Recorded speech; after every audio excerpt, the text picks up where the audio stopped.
Bonjour Mathieu, je le disais, malgré les doutes et cette athlète belge qui est malade, une nouvelle épreuve a donc débuté il y a à peu près une heure, c'est ça, il est 9 heures.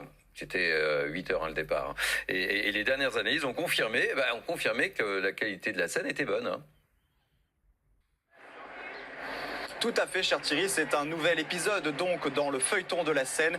L'épreuve du relais mixte de triathlon a bien débuté il y a une heure. Je vous le rappelle, donc 3 épreuves, la natation, la course à pied et le cyclisme. Et pourtant, pas de quoi être optimiste ces derniers jours avec ces 2 derniers entraînements dans la Seine qui ont été annulés.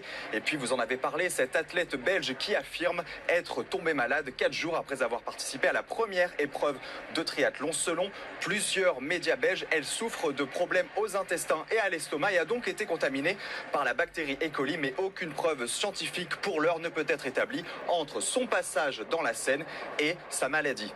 En tout cas, ce que je peux vous dire, c'est que je discutais encore il y a quelques minutes avec un supporter philippin. Il regardait la Seine juste derrière nous et il me disait « It looks dirty ». Traduction, ça a l'air sale. Et effectivement, quand on se retourne pour regarder la couleur du fleuve, je peux vous dire que ça oscille entre le vert et le marron. Pas de quoi donc rassurer les triathlètes. Moi, j'ai sorti les lunettes de vue, mais pas encore, cher Thierry, vous l'aurez compris, les lunettes de plongée.